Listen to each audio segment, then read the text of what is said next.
அனைவருக்கும் வணக்கம் பிள்ளைகள். இன்று நாங்கள் தரம் 8 மாணவர்களுக்கான 3ஆம் தவணைக்குரிய சில வினாக்கள் பார்க்கலாம்.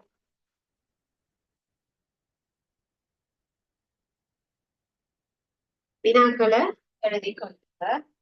பகுதி 1க்குரிய சில வினாக்களை பார்ப்போம்.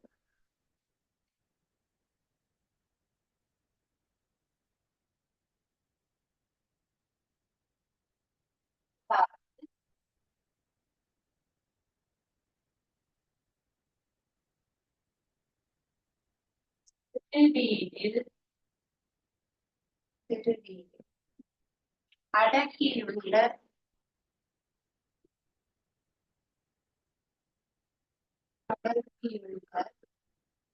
சிறுநீரில் அடங்கியுள்ள கூறு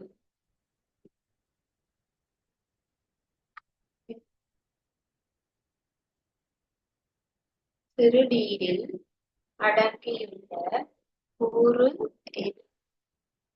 முதலாவது விடை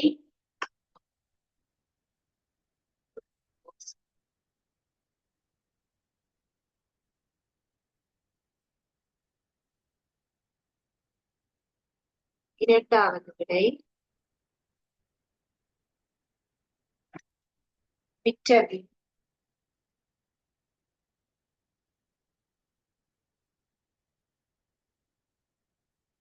மூன்றாவது விடை யூரியா. நான்காவது விடை அமிலம்.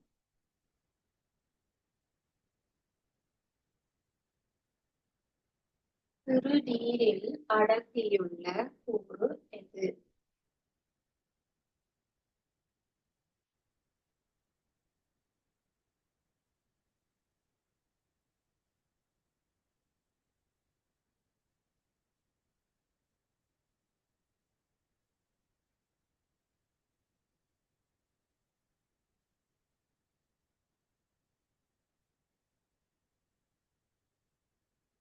இரண்டாவது வினா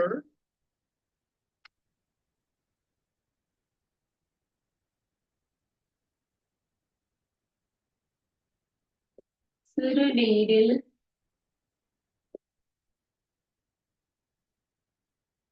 கற்கள் உருவாக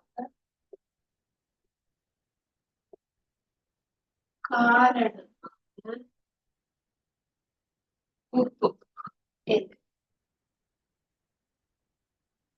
சிறுநீரில் கற்கள் உருவாக காரணமான உப்பு எது?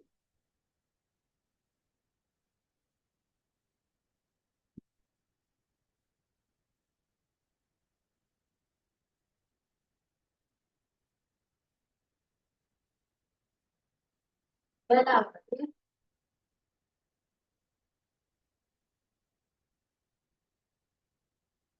Calcium chloride. Calcium chloride. இரண்டாவது sodium chloride.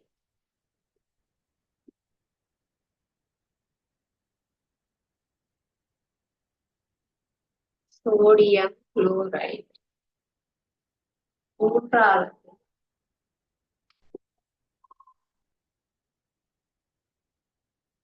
Calcium ஒட்சலேற்று.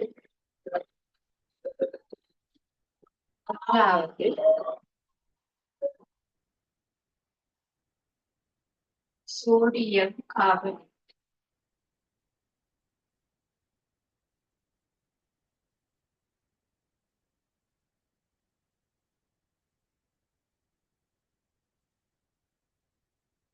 Sodium carbonate.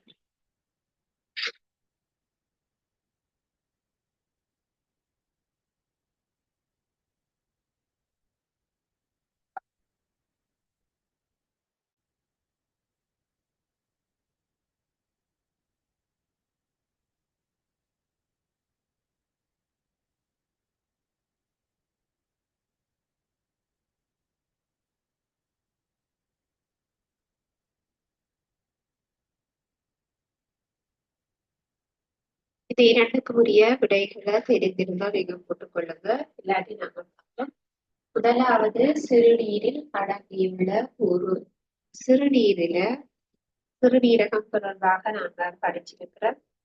சிறுநீர்ல இருக்கக்கூடிய கூறுகள்ல 4 விதமான கூறுகள் இருக்கு.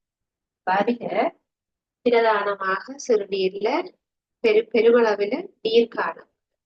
அதே மாதிரி யூரியா, யூரிக் அமிலம், சில உப்புக்கள் காணும். அதாவது சோடியம் குளோரைடு அதிக அளவில் சிறுநீர்ல காணப்படும். அதுல எங்களுக்கு சிறுநீர்ல இருக்கக்கூடிய கூறாக இதுல இருக்கிறது குளுக்கோஸ் காணப்படாது. அல்லது ஒரு டயபெட்டிக் பேஷண்ட்டுக்கு மாத்திரம், அதாவது நீரிழிவு நோயாளிகளுக்கு தான் சிறுநீர்ல குளுக்கோஸ் வெளியேறும். சாதாரண ஒரு மனிதன்ல குளுக்கோஸ் வெளியேற்றப்படாது. அதே மாதிரி விட்டமின்கள் உடலுக்கு தேவையானவை, ஆகவே உறிஞ்சப்படும். யூரியா வெளியேற்றப்படும். எங்களுக்கு சிறுநீர்ல இருக்கக்கூடியது யூரியா. அமிலம் அங்க காணப்படாது. அதுக்கு பிறகு உப்புக்கள் காணப்படும். அதிலையும் சோடியம் குளோரைடு உப்புக்கள் தான் சிறுநீர்ல காணப்படும் அடங்கியுள்ள கூறுகள். இரண்டாவது வினாவில சிறுநீர்ல கற்கள், சிறுநீரகத்துல கற்கள் உருவாகுவது கேள்விப்பட்டது. அப்ப அதுக்கு காரணமான உப்புகள் பிறகு சிறுநீர்ல அதிக அளவுல சோடியம் குளோரைட் இருக்கிறதுனால அதுதான் காரணமான உப்புகள் நினைப்பீங்கள். இப்ப அது கிடையாது. அந்த கல் உருவாகிறதுக்கு காரணமானது கால்சியம் ஒட்சலேட்டு எனப்படுகின்ற உப்பு. சரியா? அப்ப அதனாலதான் இந்த 2 கேள்வியில் அடுத்தடுத்து இதுல சிறுநீரகத்துல கற்கள் உருவாகிறதுக்கு காரணம் கால்சியம் ஒட்சலேட்டு எனப்படுகின்ற உப்பு. சரியா? விடைகளை எழுதிக்கொள்ளும்.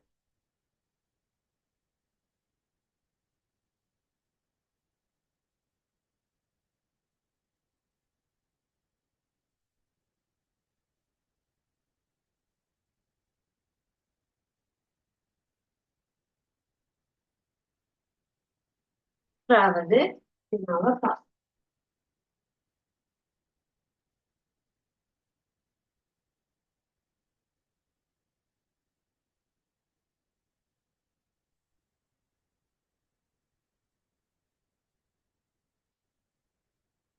மூன்றாவது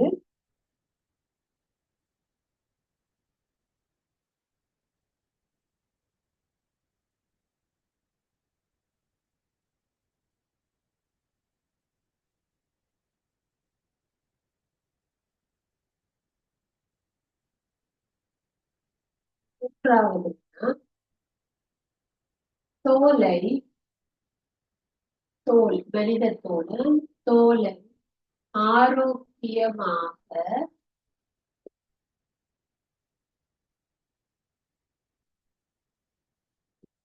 தோலை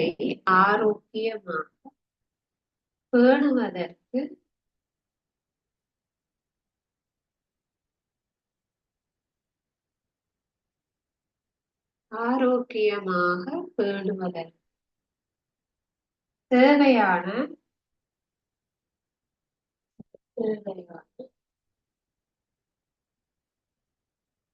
விட்டமின்கள்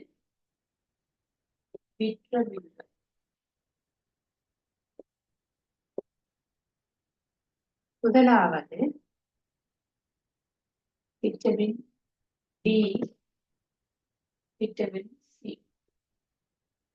இரண்டாவது விட்டமின் ஏ, விட்டமின் மூன்றாவது விட்டமின் ஏ, விட்டமின் சி.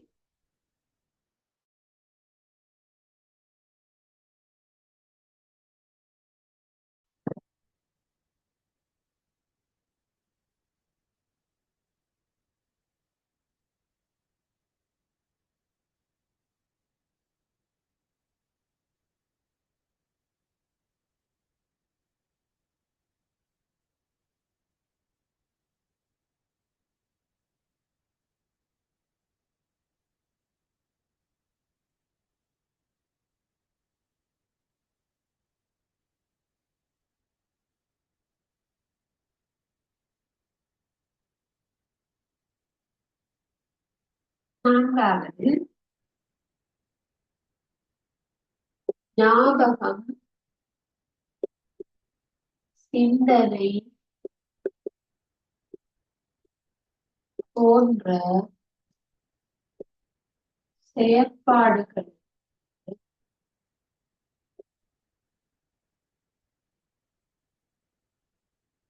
ஞாபகம், சிந்தனை போன்ற செயற்பாடுகளுக்கு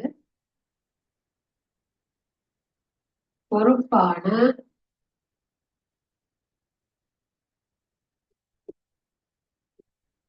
மூளையின் பகுதியாகும்.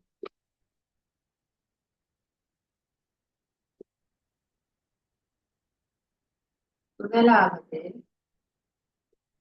மூளையம், இரண்டாவது மூளை, மூன்றாவது நுண்ணான், நான்காவது நரம்பு.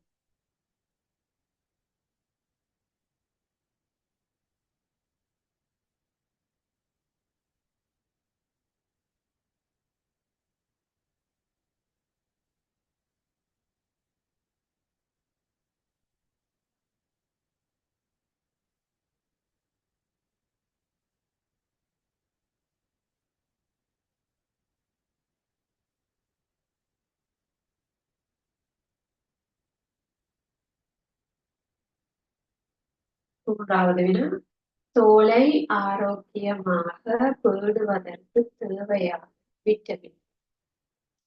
தோலினுடைய ஆரோக்கியத்துக்கு தேவையானது. தோலின் மூலம் உருவாக்கப்படுகிற விட்டமின் அல்ல, அதுக்கு அவசியமான ஆரோக்கியத்துக்கு தேவையானது. நான்காவது ஞாபகம், சிந்தனை போன்ற செயற்பாடுகளுக்கு பொறுப்பான மூளையின் பகுதி யாது?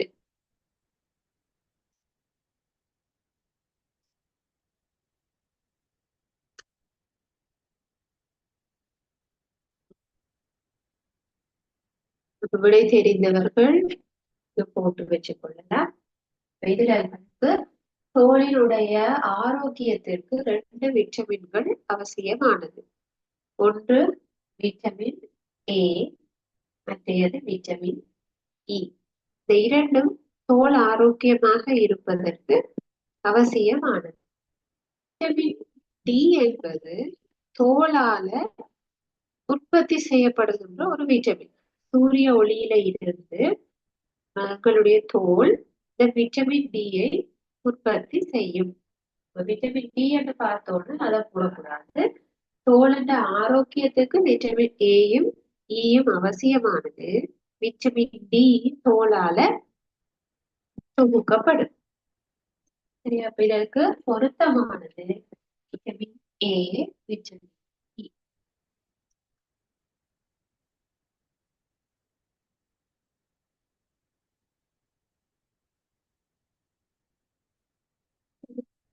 நான்காவது வினாவில ஞாபகம், சிந்தனை போன்ற செயற்பாடுகளுக்கு பொறுப்பான மூளையின் பகுதி. நம்ம மனித மூளையில 3 முக்கிய பகுதிகள் இருக்கு. முதலாவது முன்னுக்குள்ள பகுதியை நாங்கள் மூளையம் என்று சொல்லுவோம். அதற்கு அடுத்ததாக மூளை காணும். மூளைக்கு கீழ்ப்புறமாக அல்லது பின்புறமாக எங்களுடைய பிடரி பக்கத்துல நீள்வளைய மைய வளையம் என்று சொல்லப்படுகின்ற அமைப்பு இருக்குது. இப்ப இந்த மூளை என்ற 3 பகுதிகளும் வெவ்வேறு தொழில்களுக்கு பொறுப்பானது. எங்களுக்கு படிக்கிற ஞாபகங்கள், சிந்தனை செய்தல், எங்களுடைய சிந்தனை ஆற்றல், மனிதன் என்கிற எங்களுடைய சிந்தனை வளர்ச்சிக்கு பொறுப்பானது மூளையம் என்கின்ற பகுதி. அதோட தூண்டல்களுக்குரிய துலங்கல்களை காட்டுறது, அதெல்லாமே பொறுப்பானது மூளையம். இச்சை வழி இயங்கு தசைகளை கட்டுப்படுத்துறது, அதாவது எங்களுடைய விருப்பத்துக்கு ஏற்ற மாதிரி நாங்கள் கை கால்களை அசைக்கிறதுக்கு மூளையம் பொறுப்பாக இருக்கு. அதே மாதிரி மூளை எனப்படுவது எங்களுக்கு மூளையத்துக்கு நீள்வளைய மைய வளையத்துக்கும் இடையில இருக்குது. உடலினுடைய சமநிலைக்கு பொறுப்பானது. இப்போ ஒரு ஆள் நல்லா குடிச்சிட்டு வரைக்குள்ள அவர் தள்ளாடி வாரா, அவர் நல்லா குடிக்கிறதுனால அவருடைய மூளை பாதிக்கப்படுது. அப்ப அவருடைய உடலினுடைய சமநிலை இல்லாம போறதுனால அவர்கள் தள்ளாடு. இப்ப மூளை உடல் சமநிலைக்கு பொறுப்பாடு. அடுத்ததாக மேல்வளைய மைய வளையம் எனப்படுவது மிக பிரதானமான பகுதி. பதிலதான் இதய துடிப்பு வீதத்தை கட்டுப்படுத்தக்கூடிய அமைப்பு இருக்கு. எப்படியும் பிடரியில ஒரு அடிபட்டு தண்டா கட்டாயமாக இறப்பு ஏற்படும். இப்ப நாங்க எதுக்காக ஹெல்மெட் போடுறோம்? எங்களுக்கு தலையில அடிபடக்கூடாது என்பதுதான் முக்கிய நோக்கம். அப்ப நீள்வளைய மைய வளையம் இதய துடிப்பு, சுவாச வீதம் போன்ற செயற்பாடுகளுக்கு பொறுப்பு. அப்ப அதுல அடிபட்டு சென்றால் இதய துடிப்பு உடனடியாக நிறுத்தப்படும். எங்களுக்கு மூளையினுடைய 3 பிரதான பகுதிகள்ல ஞாபகம், சிந்தனை போன்ற உயர் உளர்ச்சியப்பாடுகளுக்கு பொறுப்பாக இருக்கிறது மூளையம் என்கிற பகுதி. சரியா? அப்ப அதுதான் இதுக்கு காரணம். மூளையம் முதலாவது விடை. சரியா? இப்ப இந்த 4 வினாக்களும் எழுதியிருப்பீர்கள். 5வது வினாவை பார்ப்போம்.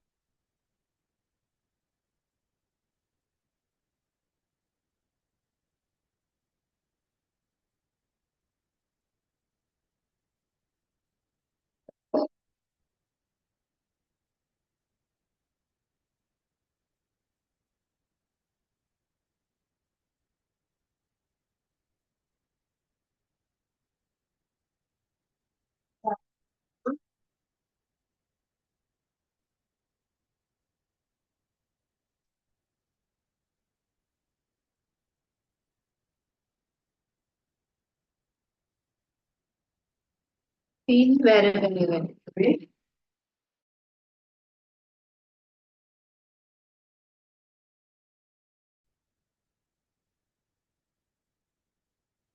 எது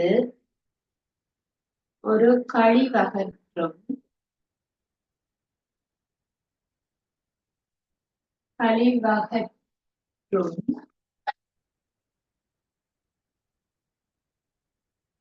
கழிவகற்றும் அங்கமாக தொழிற்படுவதில்லை. தொழிற்படுவதில்லை. பின் வருவனவற்றுள் எது ஒரு கழிவகற்றும் அங்கமாக தொழிற்படுவதில்லை? முதலாவது சுவாசப்பை. சுவாசப்பை. இரண்டாவது விடை சிறுநீரகம். சிறுநீரகம். மூன்றாவது விடை தோல். நான்காவது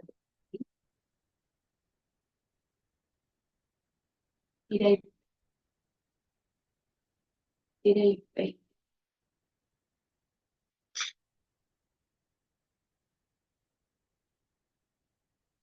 ஐந்தாவது வினா.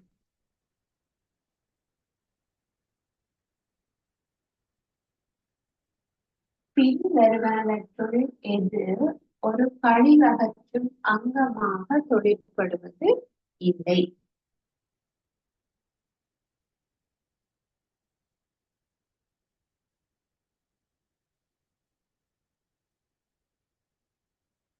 கழிவை அகற்ற வேண்டும் என்றால் உடல்ல தோன்றுகின்ற கழிவுகளை இதுல இருக்கிற ஏதாவது ஒரு அங்கம் வெளியேற்ற வேண்டும். இப்ப மனித உடல்ல இருக்கக்கூடிய கழிவு பொருட்கள் தெரிய வேண்டும்.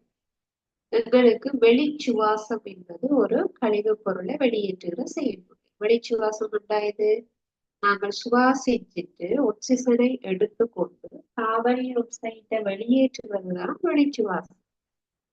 அந்த வெளிச்சுவாச செயல்முறை ஒரு கழிவகற்றும் செயல்முறை. அவர்கள் உடலுக்கு தேவையில்லை என்பதால் இதை செய்யணும்.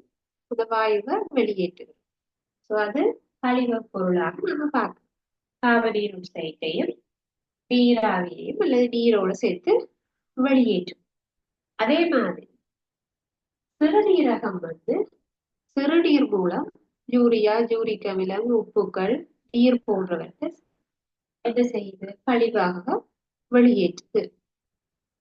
அதே மாதிரி வியர்வை, எங்களுக்கு வியர்வை என்ன ஒரு கழிவு பொருள். இப்ப வியர்வையிலையும் சிறிதளவு யூரியா, யூரிக் அமிலம் இருக்கும், சில உப்புகள் இருக்கும், நீரோட சேர்த்து வெளியேற்றப்படும். தோலினூடாக வியர்வை வெளியேற்றப்படும். அப்ப உங்களுக்கு சுவாச பையில இருந்து கார்பன் டை ஆக்சைடு வெளிச்சுவாசமாக கழிவு பொருளாக வெளியேற்றப்படலாம். சிறுநீரகங்கள் மூலம் சிறுநீராக கழிவுகள் வெளியேற்றப்படலாம். தோலின் மூலம் வியர்வையாக கழிவுப் பொருட்கள் வெளியேற்றப்படலாம். ஆனால் இறப்பையிலிருந்து கழிவுப் பொருட்கள் வெளியேற்றப்படுவது இல்லை. இறப்பையானது சமிபாட்டுக்குரியது. அது சமிபாட்டுக்காக உணவை நன்றாக அரைத்து கொடுக்கக்கூடிய ஒரு அங்கம். அதோட நாங்கள் மலம் ஒரு கழிவு பொருளாக கருதுறது இல்லை. மலம் என்பது நீங்கள் உண்ட அந்த உணவினுடைய எஞ்சிய கூறுகள். உங்களுடைய சாப்பாட்டினுடைய எஞ்சிய கூறுகள் மலமாக வெளியேற்றப்படும் என்றதுனால மலத்தை ஒரு கழிவு பொருளாக நாங்க பாக்குறது இல்லை. ஆனா அதுல இருக்கக்கூடிய சில உப்புகள் அல்லது சில யூரியாவில அல்லது ஈரல்ல இருந்து வரக்கூடிய சில உப்புகள் அதோட சேர்ந்து வெளியேற்றதுனால அதை நாங்கள் ஒரு கழிவாக பார்க்கிறோம். மற்றபடி சமிபாட்டின எஞ்சிய கூறுகளை தான் மலம் என்று சொல்லுவோம். மலம் ஒரு கழிவு பொருளாக கருதுவதில்லை. சரி, அப்ப இதுல எங்களுக்கு கழிவகற்றுகிற அங்கம் என்றா அது ஒரு வேலையை செய்யறதுக்காக இருக்கிற அங்கம். சுவாசப்பை ஒரு அங்கம், சிறுநீரகம் ஒரு அங்கம், தோல் என்பது அங்கம். இது மூன்றுமே எங்களுக்கு கழிவகற்றும் அங்கங்கள். பிரதானமாக நைதரசன் கழிவகற்றுகிற அங்கம் என்று தனியா கேட்டிருந்தால் அது சிறுநீரகம். நைதரசன் கழிவகற்றுகிற பிரதானமான அங்கம் சிறுநீரகம். சரியா? அப்ப இதுல எங்களுக்கு பொருத்தமற்றது இரைப்பை. அது சமிபாட்டுக்குரிய அங்கம். சமிபாட்டுக்குரிய அங்கமாக இருக்கும். சரியா? ஆறாவது வினாவம்.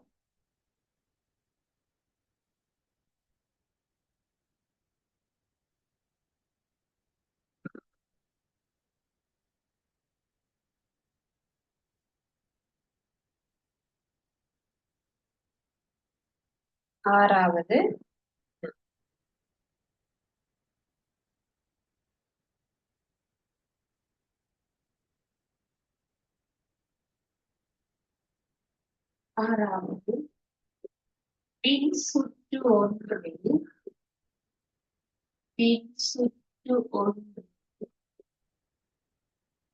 வோல்ட் மாறி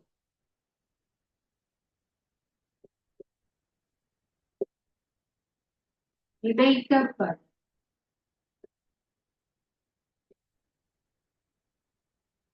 முறை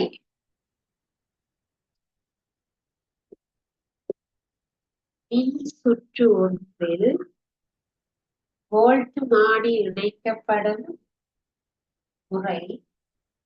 முதலாவது விடை சமாந்தரமாக.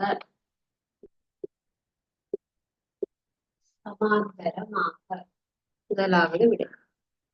இரண்டாவது விடை தொடராக.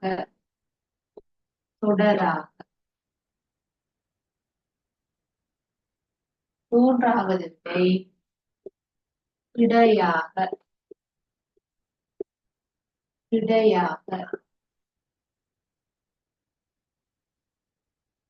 நான்காவது விடை தனியாக.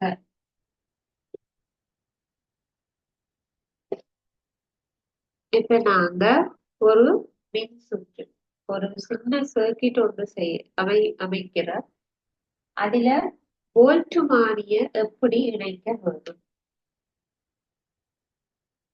இப்ப நாங்கள் ஒரு ஆம்பியர் மானி அதுல வர மின்னோட்டத்தை அளக்குறதுக்கு பயன்படுத்துறோம். அதை நாங்கள் அந்த மின் சுற்று அமைக்கைக்கு அதை தொடர்ந்து இணைப்போம். பேட்டரி போடுவோம், ஒரு சுவிட்ச் போடுவோம், ஒரு பல்ப் போடுவோம், அப்படி ஒரு ஆம்பியர் மானி போடுவோம். அந்த மின் சுற்றை பூரணப்படுத்துவோம். தொடுக்கிற கம்பியால எல்லாத்தையும் ஜாயின் பண்ணுவோம். எல்லாத்தையும் அடுத்தடுத்து ஜாயின் பண்றதை நாங்க தொடர் என்று சொல்லுவோம். தொடர் இணைப்பு, தொடராக இணைக்கிறோம். இப்ப அதே அந்த மின் சுற்றுல ஒரு வோல்ட் மானியை நாங்க கொண்டு போய் இணைக்க வேண்டி இருந்தா அதை எப்படி இணைப்போம்? இப்ப அந்த தொடுத்து இணைச்ச கம்பியில ஒரு ஆம்பியர் மானி இணைச்சதுக்கு அடுத்ததாக வோல்ட் மானியை இணைப்போமா, அல்லது ஏதாவது ஒன்றுக்கு சமாந்தரமாக அல்லது குறுக்காக, இப்ப பேட்டரிக்கு குறுக்காக, மின்குமிழுக்கு குறுக்காக அப்படி இணைப்போமா, அல்லது கிளையாகவா தனியாகவா, எப்படி இதை நாங்க இணைப்போம்? ஒரு வோல்ட் மானி. வோல்ட் மானியை நாங்க எதுக்காக முதல் பயன்படுத்துறோம்? மின் அழுத்தத்தை அளப்பதற்கு. அப்போ எந்த ஒரு இணைக்கப்பட்டுள்ள மின் உபகரணத்துக்கு குறுக்காக அங்க எந்த அளவுக்கு மின்னழுத்தம் இருக்கிறது என்று பார்க்கறதுக்கு தான் வோல்ட் மானி. எங்களுக்கு ஏதாவது ஒரு உபகரணத்துக்கு குறுக்காக அல்லது சமாந்தரமாக அது இணைக்கப்பட வேண்டும். இப்ப உதாரணமாக ஒரு மின்குமிழ் இணைச்சிருக்கிறோம்னா அந்த மின்குமிழுக்கு குறுக்காக, அதாவது அதுக்கு நேர சமாந்தரமாக சொல்லும், இப்படி இணைச்சிருக்க வேண்டும். சமாந்தரமா அல்லது இதுல பேட்டரி போட்டிருக்கீங்களா, அந்த பேட்டரிக்கு சமாந்தரமாக நீங்க இணைச்சிருக்க வேண்டும். இப்படி இணைக்கிறதுக்கு பெயர் சமாந்தர இணைப்பு. ஒன்றுக்கு கீழாக இன்னொன்று இணைப்பு. அப்ப எங்களுக்கு வோல்ட் மானியை எப்படி இணைக்க வேண்டும்? ஏதாவது ஒரு உபகரணத்துக்கு குறுக்காக வோல்ட் அளவு அளக்கிறது. சமாந்தரமாக சமாந்தரமாக நாம் அதை இணைக்க வேண்டும்.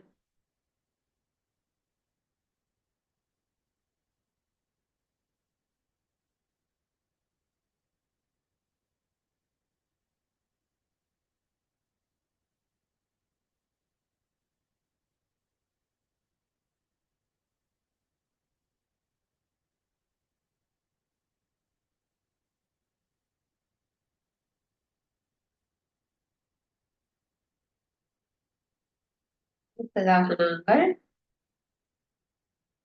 சில பகுதி 2 வினாக்கள் சிலவற்றை பார்க்க.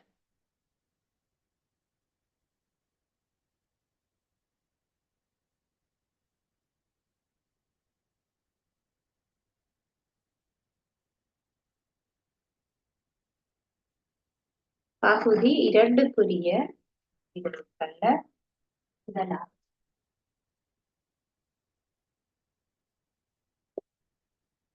பகுதி 2 வினாக்கள். இதுல விடை தரப்படாது. கேள்விக்குரிய பொருத்தமான விடைகளை எழுத வேண்டி இருக்கு. முதலாவது ஒளித்தொகுப்பு என்றால் என்ன?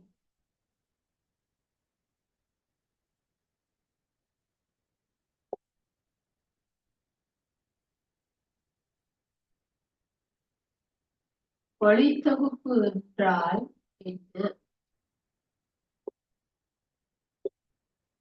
முதலாவது வினா, ஒளித்தொகுப்பு என்றால் என்ன?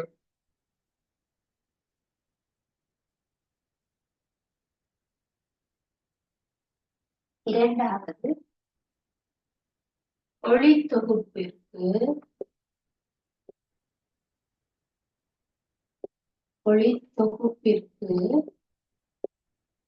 அவசியமான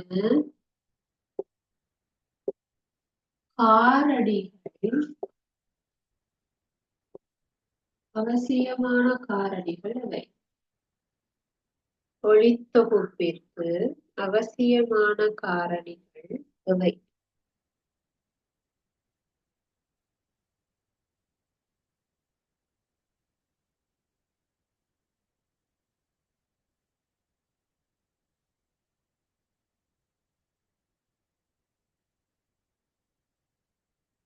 மூன்றாவது ஒளித்தொகுப்பிற்கான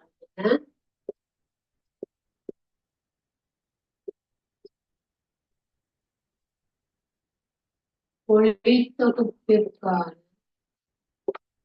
சொற்சமன்பாட்டை எழுதுக. சொற்சமன்பாட்டை எழுதுக. ஒளித்தொகுப்பிற்கான சொற்சமன்பாட்டை எழுதுக.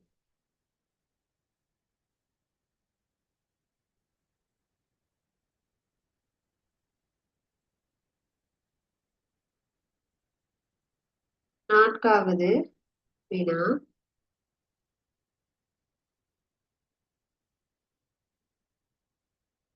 ஒளித்தொகுப்பின் முக்கியத்துவம் யாது?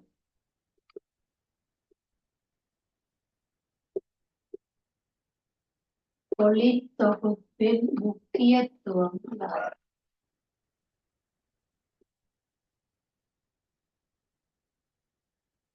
ஒளித்தொகுப்பின் முக்கியத்துவம் யாது?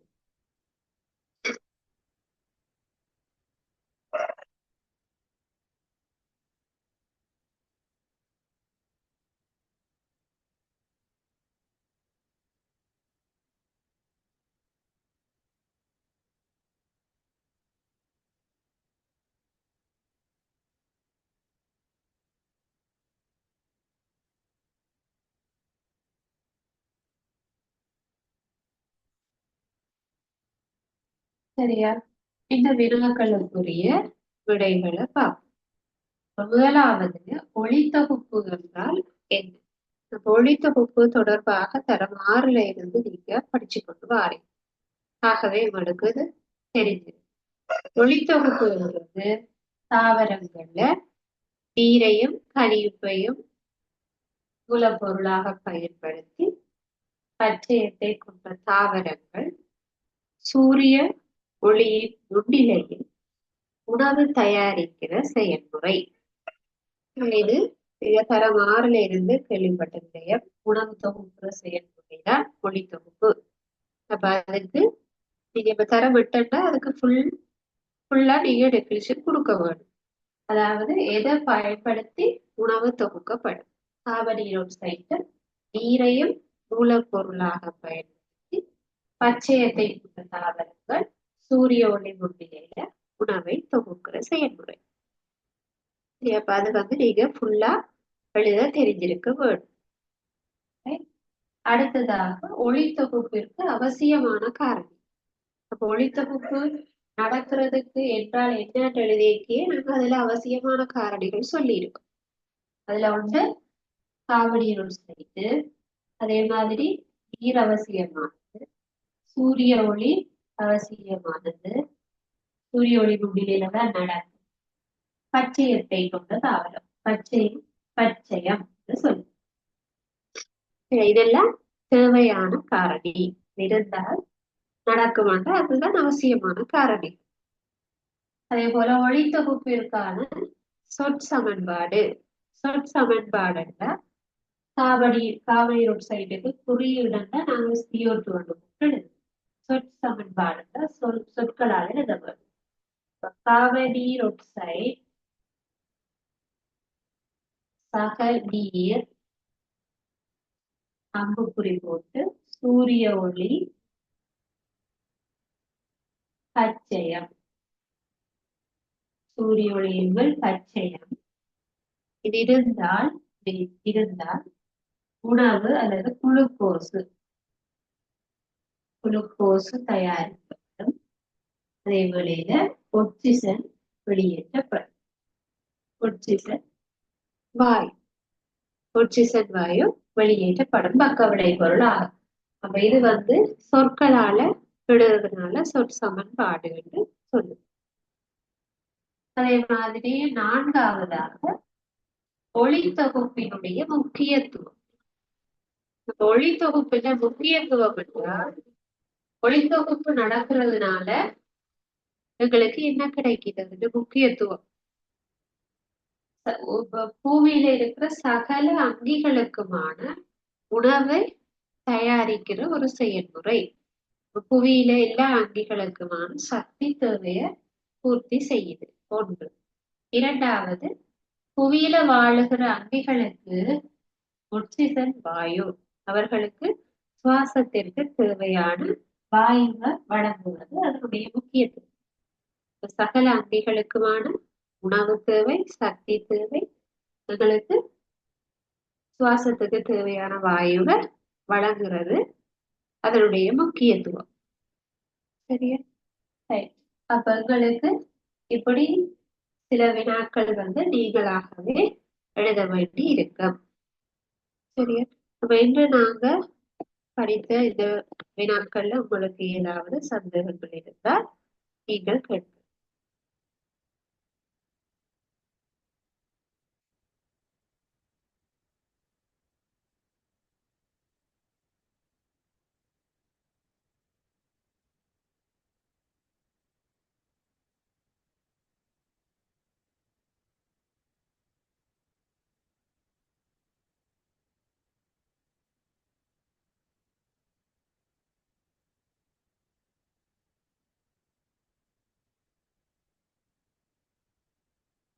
உங்களுக்கு சந்தேகங்கள் எதுவும் இல்லை என்றால் நாங்கள் இத்துடன் வகுப்பை நிறைவு செய்து கொள்ளலாம். தேங்க்யூ.